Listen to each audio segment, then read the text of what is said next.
Ok, gente, então aqui a aula de poluição das águas ou poluição hídrica que foi ministrada no dia 26 de janeiro desse ano, né, 2023. E aí então eu estou regravando ele, como prometi para vocês, para publicar no YouTube na sequência. Então o que nós falamos, né? Que o fluxo das águas ele é um ciclo, né, em que ele começa com a entrada da água pela chuva nas regiões geralmente mais altas, né, que isso abastece o lençol freático, formando nascentes. Aí essas nascentes elas formam rios e uma das ações que o homem faz no meio ambiente é às vezes represar esses rios, transformando uma água que era corrente ao longo desse rio em águas paradas, né? Então é uma das modificações que é feita que já causa impactos e certamente já causa alterações, né? Como por exemplo transformar a água parada em água corrente já muda a ecologia, porque você tinha uma ecologia de rios, aí passa a ter uma ecologia de lagoas, né? Semelhante a uma ecologia de lagoas, que a barragem é uma água parada, como as lagoas. Também, de certa forma, impede a passagem dos peixes na piracema, impede a movimentação da velocidade da água, que faz aquele turbilhão que reoxigena a água e faz até com que os poluentes sejam dissolvidos, né? Além disso, o ser humano também lança esgotos, direta ou indiretamente, né? Diretamente quando não trata, indiretamente quando tem o tratamento, né? Também precisa o controle da erosão, ou seja, é uma visão geral, né, de como que essa água, incluindo aqui aproveitamento para geração de energia hidrelétrica, usina de dessalinização quando tem águas marinhas, né, ambientes marinhos, uma série de alterações que o homem causa no ciclo da água e como nós vimos já a poluição são as alterações indesejáveis nos recursos naturais pelo crescimento populacional e por suas demandas de recursos naturais, né? Então, o uso da água ele tem requisitos de qualidade, ele tem que ter em quantidade e tem que ter qualidade, né? A água ela deve servir, segundo a lei da Política Nacional de Recursos Hídricos no Brasil, para usos múltiplos, para abastecimento humano, industrial, irrigação, geração de energia elétrica, navegação, é, transporte de poluentes que deve ser evitado, né? Proteção da fauna, flora, aquicultura e também a recreação. Então nós vimos lá na frente que quanto maior a qualidade da água, mais ela será destinada para os usos nobres, né, que seria o abastecimento humano. Depois viria o abastecimento animal, né, e o uso nas plantações. E na sequência aqueles usos menos nobres. Por exemplo, você pode ter uma água que tem um certo nível de poluente ser usada na indústria para movimentar alto-fornos e gerar energia. Já na recreação, ela não pode estar poluída, né, nem contaminada, porque pode gerar problemas de saúde. Na aquicultura também tem que ter um nível elevado. Na proteção de fauna e flora é permitido um certo nível, né, de poluição, mas ele não pode ser muito alto ao ponto de afetar a sobrevivência das espécies nativas. Então, a gente vai ver, vai citar novamente lá na frente que, né, a água é classificada em diferentes classes, né, e quanto mais elevado o nível da classe, mais destinada a usos mais sensíveis, usos mais nobres ela vai ser, né? Por isso que se existem o surgimento, infelizmente, dos conflitos de uso, que é quando o ser humano ele pega uma água que deveria ser destinada para um fim, por exemplo, abastecimento humano, e ao poluir ou ao contaminar, a gente acaba inviabilizando para aquele uso. Então nós estamos vendo aqui a questão da poluição, né? Falamos que a poluição ela pode ter fontes difusas e fontes pontuais. Fontes difusas é quando a poluição ela é espalhada, ela não está concentrada num ponto só. Por exemplo, ao longo de uma plantação, de uma fazenda, vários pontos aqui de uma plantação podem liberar a erosão do solo, como nós vimos na aula de solo, ou podem liberar poluentes que estão no solo, que vão sendo liberados ao longo de toda a margem do rio, não apenas em um local. Essa poluição, assim como quando tem animais espalhados no campo, ou comunidades humanas, né, mas não muito concentradas, elas acabam liberando fontes difusas. À medida que nós vamos geralmente para o ambiente mais urbano das cidades, né, as fábricas elas acabam liberando, né, em um ponto o seu poluente, embora não seja permitido, né, mas acontece clandestinamente até hoje. E mesmo as estações de tratamento de esgoto, como aqui à direita, também acabam liberando fontes pontuais, né, de poluição. No caso da estação de tratamento de esgoto, o que se espera é que isso não aconteça, mas pode acontecer um certo nível de poluição, né? Ele pode até ser permitido em pequena escala. Então, fonte pontual é aquela que você consegue determinar o local exato onde ela está sendo eliminada. E fonte difusa é quando ela está espalhada, diluída ao longo de um espaço geográfico. Novamente, aqui nós temos esse exemplo, né? A água nascendo em qualidades consideradas ideais nas regiões protegidas, né? A vegetação também impedindo a erosão do solo, que torna a água com níveis mais elevados de qualidade. À medida que nós começamos a ter fazendas, represas, começa a ter alguma interferência, já impactos e poluição, né? Um pequeno impacto com uma fonte difusa, uma pequena plantação, né? Uma área rural. E à medida que ela chega na cidade, ela recebe fontes pontuais que geralmente são mais concentradas, então o efeito delas, né, na poluição tende a ser mais forte, né? Não mais forte em termos comparado com a outra aqui, mas ele é mais concentrado em um local, enquanto as fontes difusas são mais diluídas, são mais espalhadas. E aí nós vimos, né, que ao longo do caminho do rio, com a turbulência da água, né, com o movimento circular de cima para baixo das massas de água, ela vai conseguindo autodepurar essa poluição, e se não tiver outras fontes poluidoras, ela vai melhorando a sua qualidade, né? Vejo aqui que está havendo uma diluição e uma autodepuração, que seria uma restauração natural das águas do rio, né? Se não tivesse esse outro aglomerado urbano aqui, provavelmente ela ia se purificar mais, e mais para frente vai acabar acontecendo isso se não tiver outra cidade. Então nós vimos também, né, que o lançamento de dejetos humanos, né, seja ele da cidade, das indústrias, né, ele tem potencial para aumentar a concentração de nutrientes na água, né? Esses nutrientes não são nutrientes no sentido bom, né? São nutrientes no sentido ruim, porque na verdade são substâncias químicas como nitrogênio, fósforo, potássio, enxofre, que são lançadas na água, e principalmente o nitrogênio e o fósforo, eles promovem um crescimento acelerado das algas superficiais, né, que existem nas águas, das bactérias aeróbicas no primeiro momento, e esse crescimento muito rápido, principalmente das bactérias, faz ocorrer um aumento da procura pelo oxigênio, da demanda, que leva ao consumo exagerado desse oxigênio, juntamente com o crescimento das algas verdes na superfície, que não deixa a luz do sol penetrar na água, prejudicando a fotossíntese e a produção de oxigênio. Então nós temos um efeito que consome, outro que impede a produção de oxigênio. Isso aí então vai fazer o oxigênio cair e causar a morte dos outros organismos aquáticos. Posteriormente, todos esses organismos mortos vão morrer, ficar no fundo, né, desses corpos d'água, e vão sofrer uma decomposição anaeróbica, que vai liberar um cheiro muito ruim, que é aquele cheiro de ácido sulfídrico, cheiro de ambiente podre, de ovo podre, né?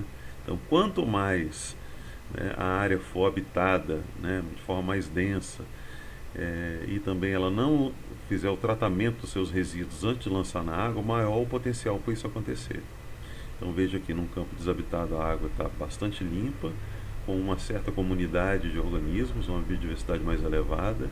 Na área rural pouco povoada já começa algum lançamento de esgotos domésticos, restos de animais, aí já começa a haver uma seleção de alguns organismos, outros vão sendo eliminados, e quando chega na região altamente povoada, com o lançamento de esgotos domésticos e industriais, apenas ficam alguns organismos oportunistas que resistem a esse nível de poluição, e os demais organismos são totalmente eliminados aí do meio. Então também há uma perda de biodiversidade, além da queda da qualidade da água para consumo, né? Então esse processo é chamado de eutrofização artificial,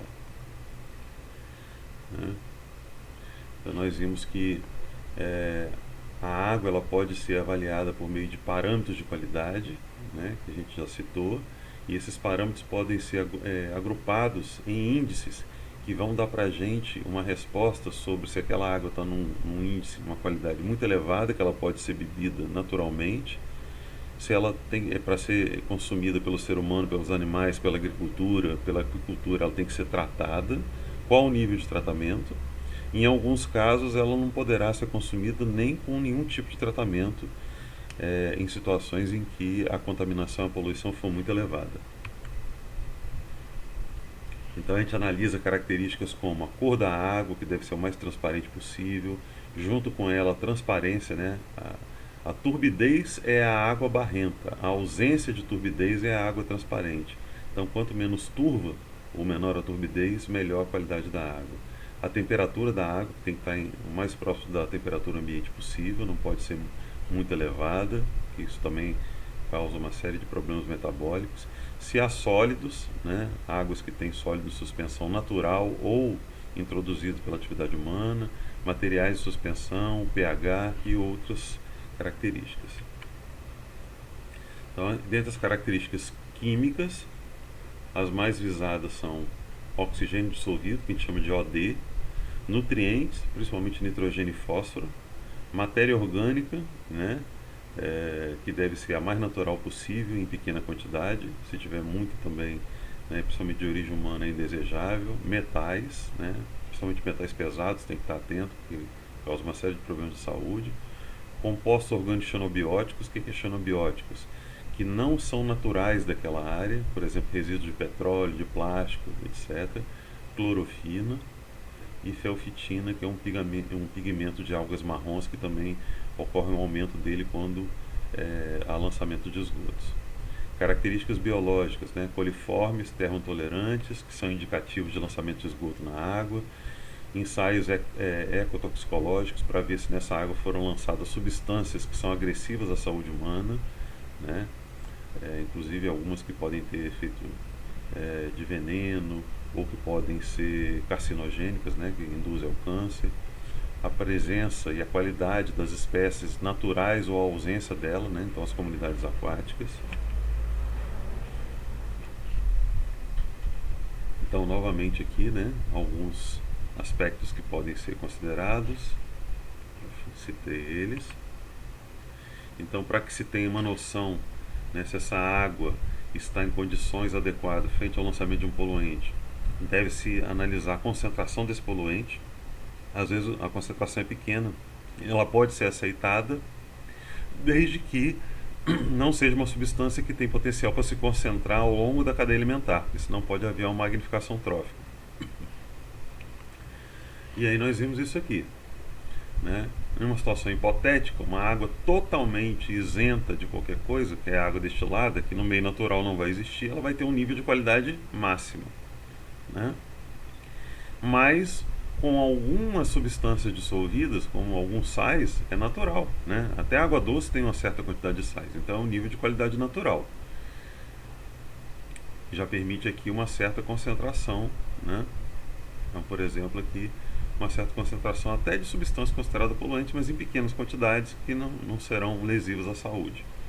À medida que a concentração de poluentes vai aumentando aqui embaixo em X, a água vai perdendo a sua qualidade, né? Até que se coloque um limite máximo aqui dos poluentes permitidos ser encontrado na água, por exemplo, um certo nível de nitrogênio, de sais, né, de metais pesados pequenos que pode ser aceitável, e a partir daqui, desse ponto para a direita, a água já entra, né, daqui para baixo já entra em níveis inaceitáveis para o consumo humano, plantação, consumo animal, etc. Então os índices fazem isso. Os índices analisam se as águas, né, em que concentração elas têm de poluentes, de substâncias indesejáveis, e se com essa concentração elas são consideradas boas para consumo, então seria daqui até aqui, ou se ela já parte para um nível indesejável de consumo. Vou tomar uma aguinha aqui.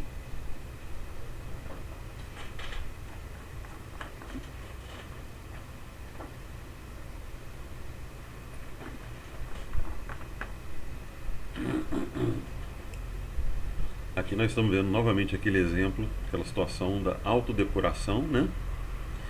Quando a água de um rio ela vem no sentido aqui do alto para baixo, né? Ela vem pura, aí ela recebe aqui uma descarga de esgoto, onde está escrito despejo, e ela fica poluída.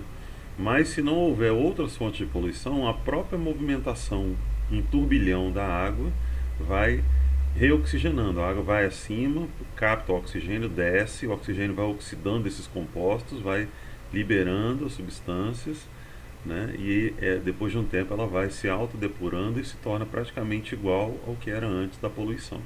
Se houver outras fontes poluidoras, isso vai demorar mais a acontecer ou nem vai acontecer. Então, é o que nós vimos aqui. Aqui é a água, uma qualidade de oxigênio, isso aqui é um O2 ideal. E vocês estão vendo aqui que o nível de uso do oxigênio, que é a DBO, a demanda bioquímica são os organismos respirando esse oxigênio. Ela é baixa. Então essa é a concentração ideal numa água não poluída, vida aquática superior. A gente chama isso de zona de águas limpas. E aí no nosso exemplo ocorre um despejo de esgoto. Né? Esse esgoto aqui, nesse caso, ele está rico em nutrientes, principalmente nitrogênio e potássio. Então o que acontece? Aqui, nesse início de zona de degradação, os organismos mais resistentes ainda resistem, mas vai haver um aumento, né, gradativo dos organismos aeróbicos que consomem esse oxigênio. Veja que imediatamente vai haver um aumento do uso do oxigênio por bactérias, né, bactérias aeróbicas. Né, e o nível do oxigênio cai, justamente porque está sendo consumido. Depois de um tempo, esse rio ele vai em turbilhão, ele vai repondo esse oxigênio. Então, não havendo outra fonte poluidora, né, ainda continua caindo o oxigênio durante algum tempo, mas a DBO ela vai diminuindo, porque esses organismos, né, vão sendo eliminados, a poluição também, e aí o rio ele vai se reoxigenando, aqui aumentando o oxigênio, caindo a demanda excessiva pelo oxigênio, o consumo excessivo. Os organismos mais resistentes vão voltando, né, na chamada zona de recuperação, até que uma distância bem depois vai ter novamente uma zona de águas limpas. Então, tomando o exemplo de Floriano, aqui seria a água do Rio Parnaíba antes de Floriano, aí recebe os esgotos não tratados atualmente, mas que no futuro serão tratados, né? Então fica aqui essa região aqui próximo da cidade, passa a ponte, passa aquela região lá do Alto da Cruz, e aí lá para frente em direção ao Amarante, antes de chegar em Amarante, a água vai se tornar, né, semelhante ao que era antes de Floriano novamente.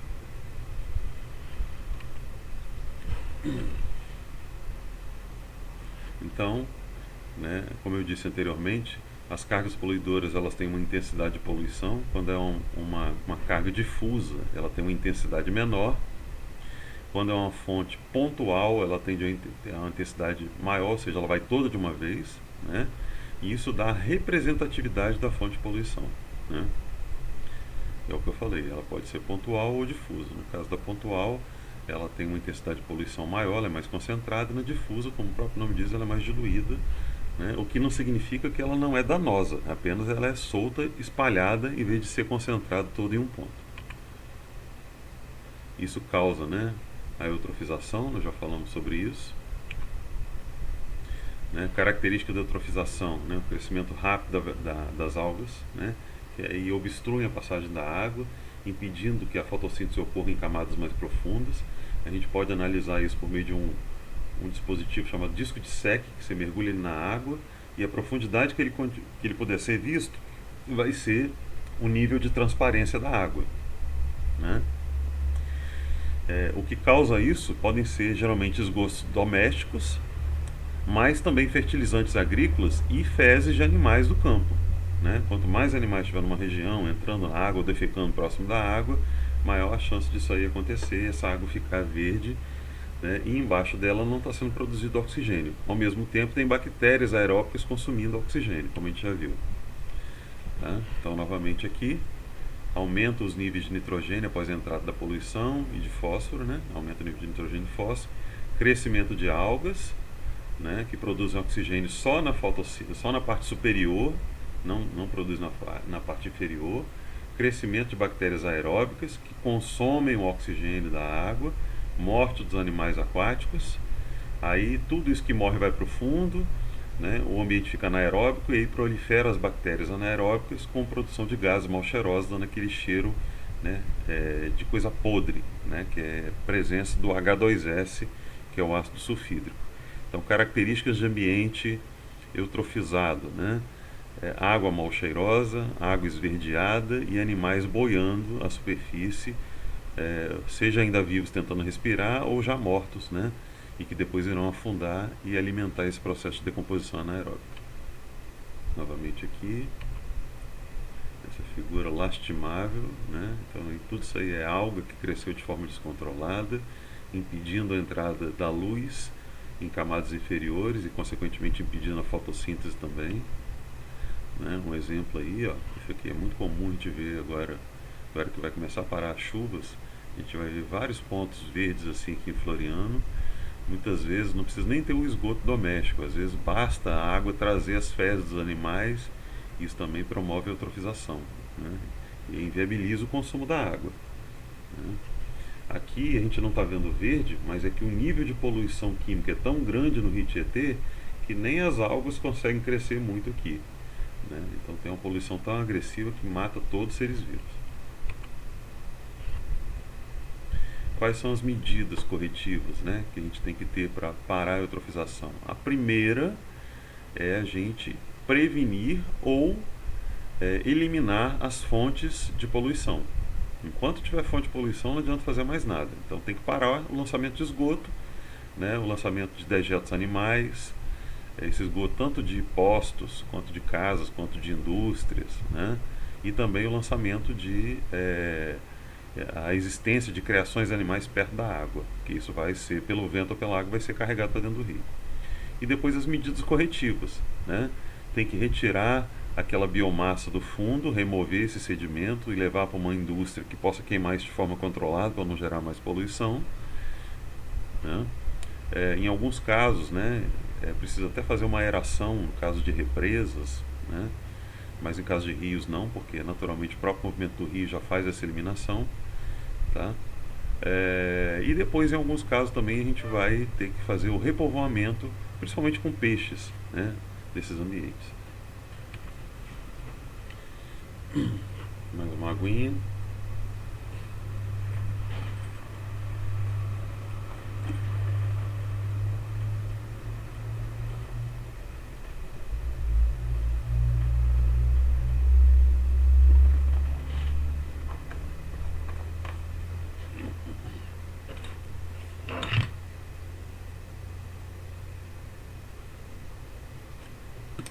Nós temos aqui, né, a resolução CONAMA 357 de 2005, que ele classifica as águas doces, salobras e salinas em níveis, né, é, que são chamadas classes. A classe especial, né, que é a principal, é a água mais pura que tem, destinada naturalmente ao abastecimento humano, apenas com uma pequena desinfecção, porque mesmo na água nativa, né, há micro-organismos que podem causar algum problema intestinal, né, alguma alergia, etc. Mas é uma pequena desinfecção, um nível mínimo aí de cloro ou de algum saponáceo, tá?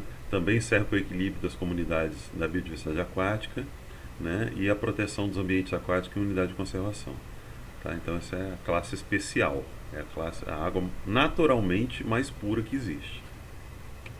E depois vem os níveis de água que vão caindo a qualidade. Então, por exemplo, a classe 1 pode ser usada para consumo humano, mas tem que ter um pequeno tratamento, que é o que a GESPISA faz, né? Também serve para irrigação de plantas, para proteção de comunidade de terras indígenas, para aquicultura, uma recreação, né, de contato primário quando você pode nadar, né, pode mergulhar. Depois vai caindo. Aqui, por exemplo, classe 2, ela pode ser para consumo humano, mas já tem que ter um pouco mais de tratamento, né? É mais destinada à aquicultura e atividade de pesca.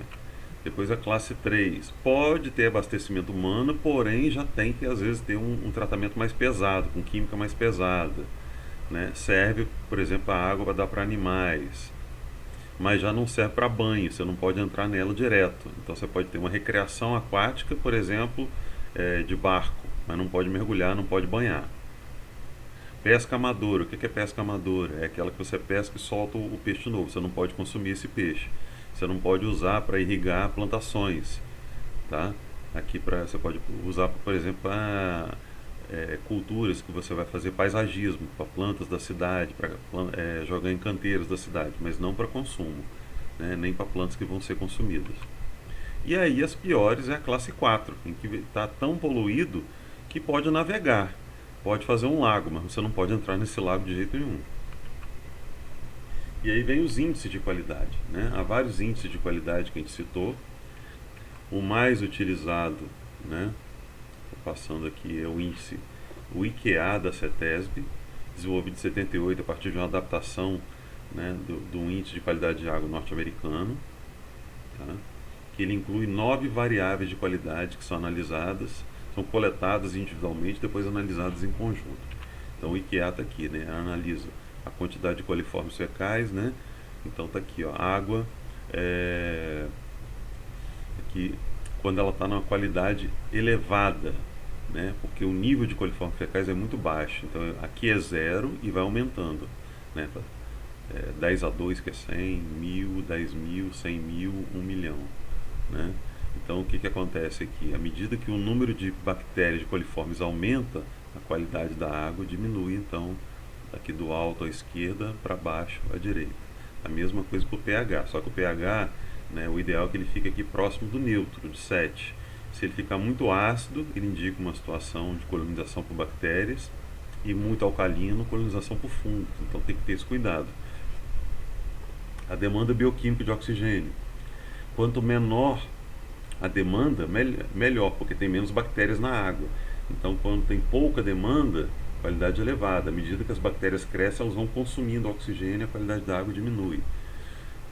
Baixo nível de nitrogênio, a qualidade é ideal. O nitrogênio vai aumentando aqui no eixo X, a qualidade vai caindo. Mesma coisa para fósforo, né? A temperatura ficando aqui próximo da temperatura ambiente.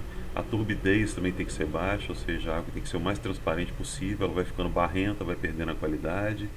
Resíduos, né? Os resíduos vão aumentando aqui, a qualidade vai caindo. E o oxigênio dissolvido, que é o contrário aqui do OD, né? Então, pouco oxigênio dissolvido significa uma baixa qualidade de água. À medida que o oxigênio vai aumentando até um certo nível aqui, ele fica entre 5 e 12 miligramas por ml, ele atinge a qualidade ideal. Também excesso de oxigênio pode causar problemas, mas aqui entre 8 e 12, entre 5 e 12 miligramas por ml é considerada a qualidade ideal, sendo que muito baixo oxigênio também é ruim, né, que mostra que essa água pode estar sendo colonizada por bactérias que estão consumindo esse oxigênio. E aí pega então esses 9 parâmetros, né, joga nessa fórmula e aí vai ter um valor, esse IQA, né? Então aqui, ó, esse é o valor de IQA, né, em várias águas do Brasil. Quanto mais verdinho ou azul de preferência, maior a qualidade das águas. O IAP, né, é uma adaptação do IQA, só que é para águas brutas que vão ser usadas em abastecimento público. Pega a água bruta sem tratamento nenhum e vê se ela está em condições boas para ser utilizada para abastecer. O que eles vão analisar além daquilo que a gente já viu? Eles vão analisar o IQA, né, que nós já vimos, mas também o ISTO, que é o Índice de Substâncias Tóxicas e Organolépticas. O que é tóxicas? Perigosas para a saúde. Organolépticas, que dão sabor desagradável, por exemplo, mal cheirosa, ou que a água fica com gosto esquisito, né, salgada ou ácida, né? Então tem que evitar essas substâncias e também analisar aqueles outros parâmetros aqui que nós já vimos, né? Isso então vai dar o IAP, que é o Índice de Qualidade de Águas Brutas, águas in natura, para abastecimento público. É pegar e ser usado, sem tratamento. Tá?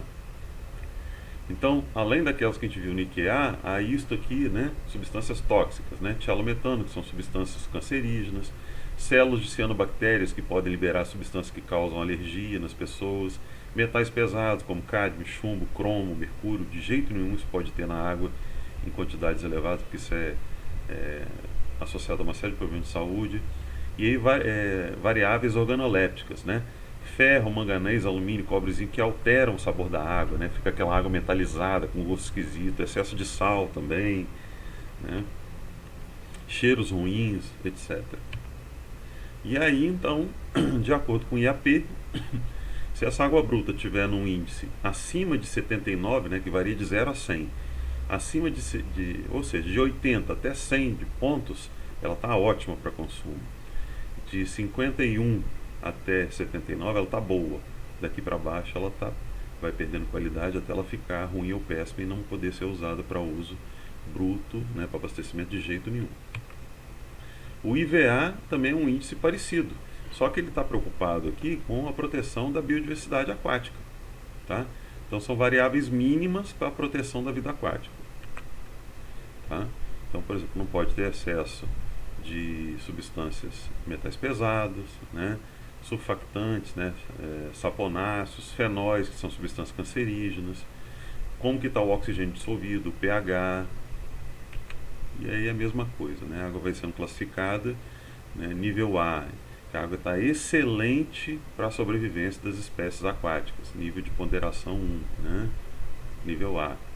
Águas nível B, ela está num nível intermediário, onde as espécies podem sobreviver, mas a sua reprodução a longo prazo pode ficar comprometida. Então a espécie está ali viva, mas não sabe se as espécies vão sobreviver, né, ao longo das gerações. Então já é preocupante. Em nível C, onde ela está tão poluída em que os organismos não conseguem nem sobreviver nessa água, né? Que foi aquele caso lá da eutrofização que eu falei, que logo que o poluente cai, ele mata praticamente todas as espécies, dependendo da concentração e da toxicidade do poluente.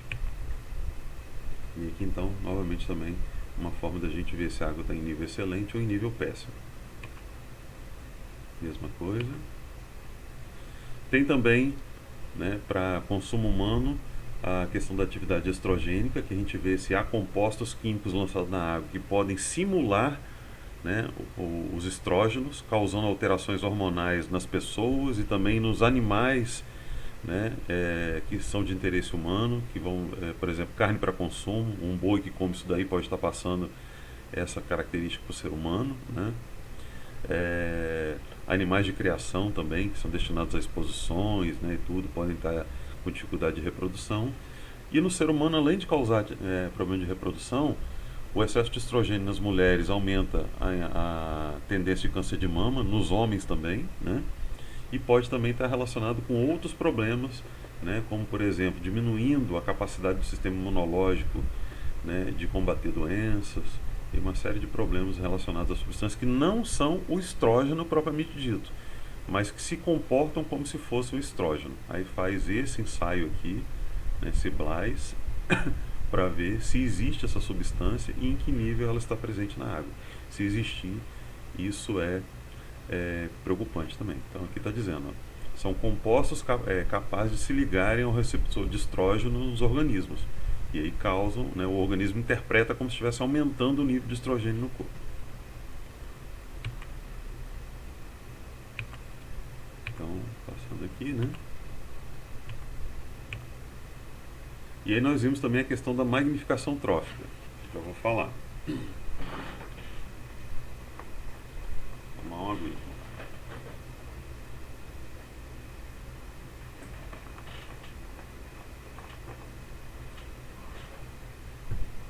A magnificação trófica vem do que? Algumas substâncias, elas têm uma afinidade pelo tecido orgânico. Ela entra no organismo, pode ser numa alga, numa planta ou num animal, inclusive nós, e ela tende a se aderir ao tecido, sendo difícil de ser eliminada. Então o que acontece? Nessa cadeia alimentar aqui, por exemplo, essa alga está na água.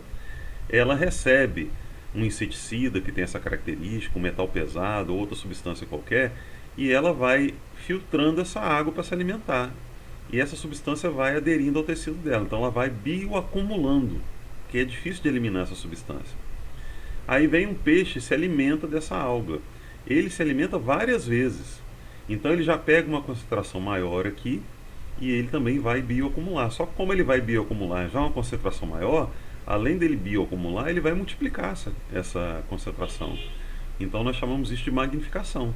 Ou seja, a quantidade que ele vai armazenar nele é maior do que do nível inferior. A mesma coisa vem no peixe carnívoro que come esse peixe aqui. Ele vai se alimentar de vários peixes menores, várias vezes na vida, e ele já pega uma concentração maior. Então a concentração dele vai ser maior ainda. Quando essa ave aqui se alimenta desse peixe, ela também já pega uma concentração maior, ela se alimenta várias vezes, e isso então causa que ela também vai acumular uma quantidade maior, ela vai biomagnificar. Então ao longo da cadeia alimentar ocorre uma multiplicação, uma magnificação. Cada nível bioacumula. Quanto mais em cima, mais você bioacumula, né? Várias vezes. Se aqui, por exemplo, essa alga se alimentasse desse peixe, ela estaria se comportando como esse carnívoro aqui. Mas como ela está se alimentando desse peixe, ela já pega um nível mais elevado. Geralmente a cada nível aumenta 10 vezes. Se fosse um ser humano, né, ele também estaria se comportando como essa águia aqui. Então o problema da biomagnificação é que são substâncias não biodegradáveis, que são difíceis de serem eliminadas, que vão se acumulando ao longo da cadeia. Há também o caso das marés vermelhas, né, ou marés marrons, ou marés verdes, que são o crescimento muitas vezes descontrolado de algas, porque ocorre um lançamento de nutrientes na água e essas algas têm um crescimento explosivo chamado bloom algal, né? E elas crescem tanto que elas colorem as águas. Se for alga vermelha, vai ser a maré vermelha. Alga marrom fica amarronzado, algas verdes fica aquele tapete verde. E muitas das vezes essas algas produzem substâncias que elas são tóxicas para outros organismos. Podem matar peixes, como vocês estão vendo à direita, ou podem até contaminar o abastecimento de água, né, das cidades. Já aconteceu isso no Rio de Janeiro, na década de 70, causando alergias a uma série de pessoas. Em alguns casos pode causar intoxicações mais sérias, podendo levar mesmo até a morte, né, de muitos organismos. Tá? No caso das marés vermelhas em particular, né, é um conjunto de dinoflagelados, né, que são algas unicelulares que têm um pigmento avermelhado, que quando ocorre esse desequilíbrio elas tingem a água de vermelho, mas como eu disse pode ser de outras cores também, né? Então nós já vimos que a poluição da água ela tem várias fontes, né? Ela não é apenas biológica, ela pode vir, por exemplo, da erosão que nós vimos na aula de ontem, né, do dia 9 de fevereiro, a terra que vai do ambiente terrestre cai nos rios, né? Ela pode ser térmica, quando, por exemplo, uma água quente de uma indústria é jogada no rio diretamente, sem ela diminuir a temperatura antes, né? Pode ser do despejo de substâncias químicas, que são tóxicas, que a gente estava falando agora há pouco. Tudo isso são fontes de poluição da água. Então tá aí, ó, os diferentes poluentes que são mais comuns nas águas: fertilizantes agrícolas e esgoto doméstico industrial, compostos orgânicos sintéticos, né, plásticos, petróleos, metais pesados. Muitos deles levam anos ou até talvez nem sejam eliminados. Por exemplo, ontem eu vi uma reportagem numa ilha brasileira em que os plásticos em alto mar se acumularam nas rochas e com calor formaram rochas de plástico. Tá? Vocês podem até procurar aí. É uma coisa nova que estão verificando pelo mundo aí. E essas rochas de plástico estão modificando o ambiente e também modificando os habitats de várias espécies marinhas. Como que a gente faz o controle ou a reversão dessa poluição, né? Nós temos diferentes formas, ou tecnologias de transferência de fase ou destrutivas. Essas de transferência de fase, elas são mais baratas, né? Porém são um pouco menos eficientes. Essas aqui são mais eficientes, porém elas são caras, principalmente se ela tiver que ser usada em um volume muito grande de água, né? Então, a transferência de fase nada mais é do que, por exemplo, vou dar um exemplo aqui, pegar aquela terra que está em suspensão na água, parar essa água e deixar essa terra descer, né? Então fica uma camada de terra no fundo, você retira a camada de água de cima e depois retira a terra que está no fundo e separa, né? A poluição não é totalmente eliminada, ela só deixa de ser transferida pela água. Ela vai sendo transformada em resíduo sólido ou jogada na atmosfera. Tá? E antes ela gerava uma quantidade muito grande de lodo que não era aproveitável. Hoje esse lodo está sendo aproveitado, essa matéria orgânica está sendo queimada para gerar calor e esse calor gerar energia. As tecnologias destrutivas se baseiam geralmente em raios ultravioletas, em ozônio ou em ultravioleta e água oxigenada, né, que elimina a substância. Então muitas vezes ela elimina esses subprodutos orgânicos, porém ela é um processo caro e ela é inviável para usar em grande quantidade de água. Tá? Então nós vamos ver aqui. Estou passando aqui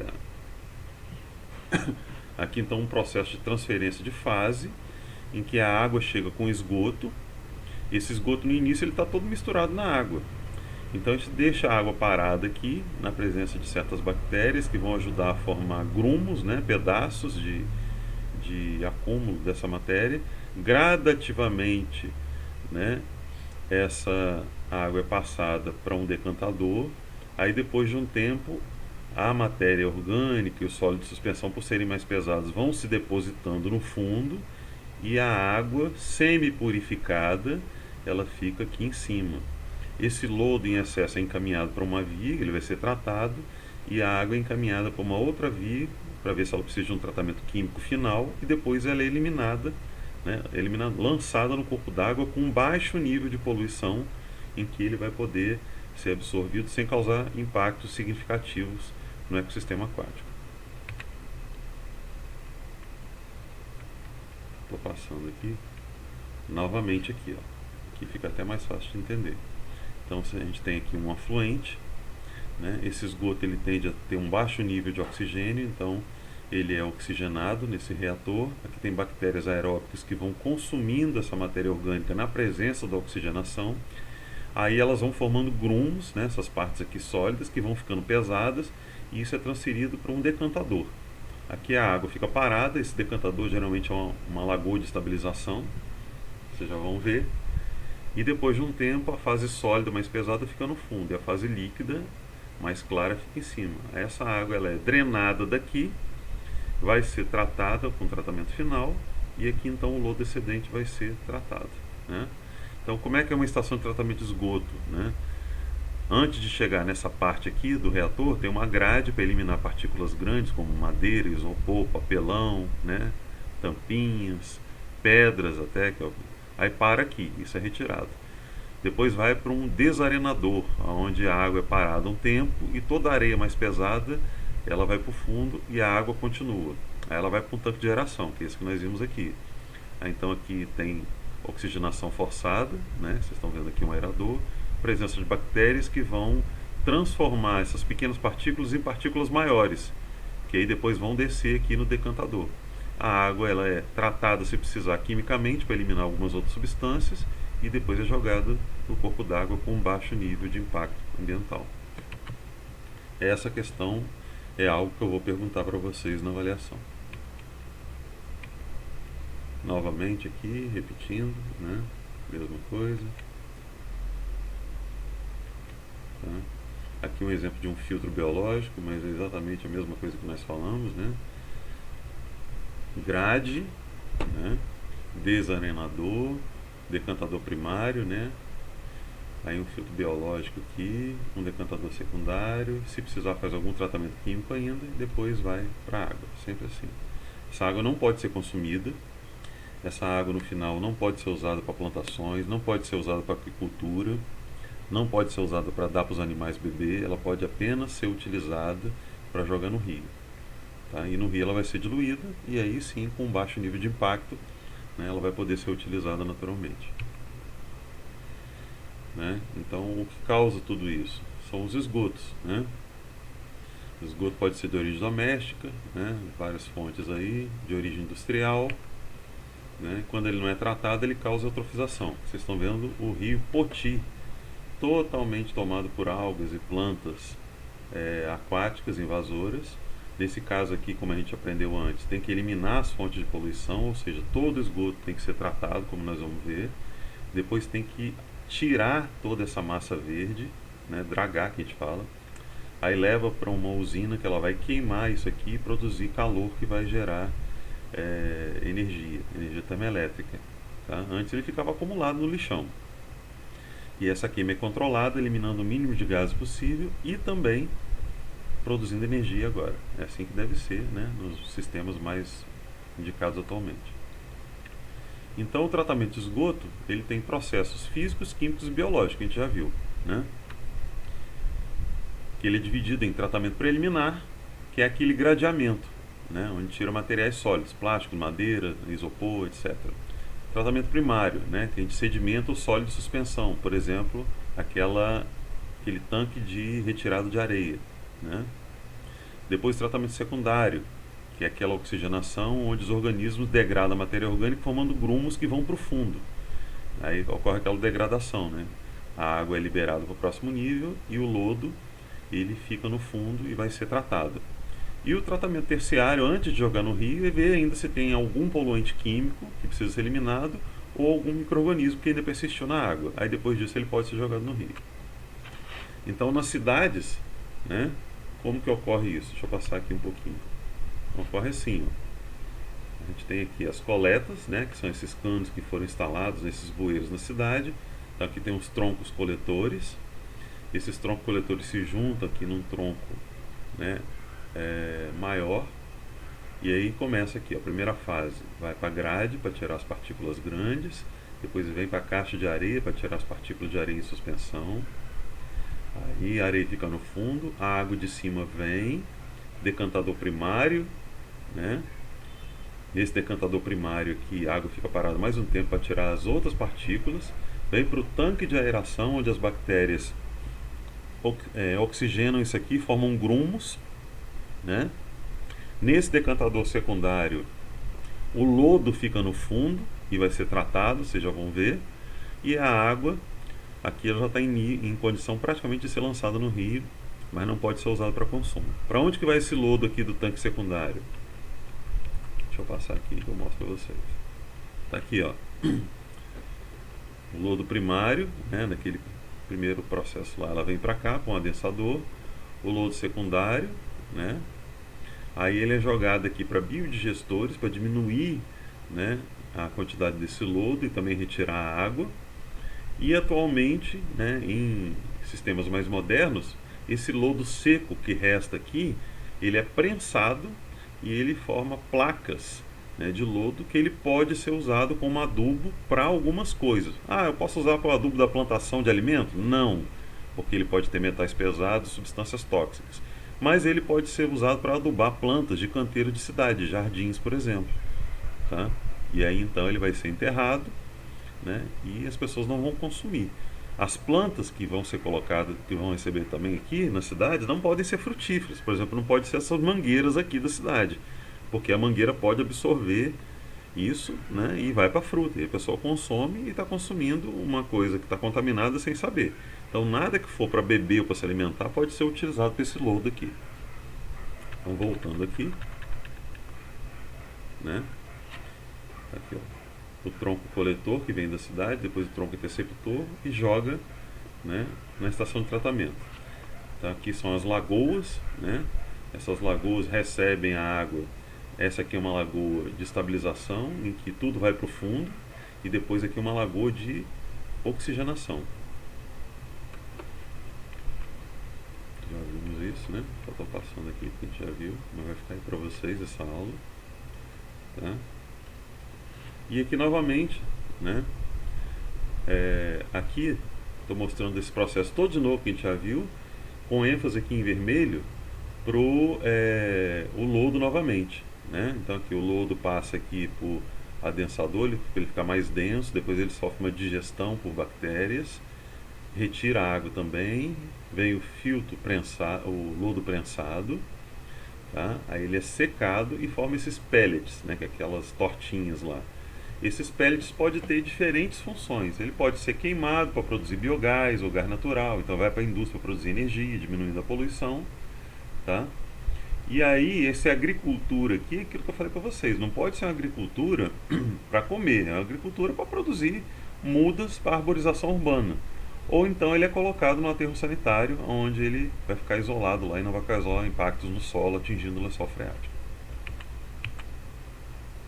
Ok? Então aí, aqui que a aula está repetida de novo, eu gravei ela 2 vezes. Com isso nós encerramos a aula de poluição hídrica que eu ministrei anteriormente, ela não gravou, né? E eu prometi que ela seria gravada para vocês terem ela aí disponível e poder estudar. Ok? Bom dia, qualquer dúvida é só perguntar.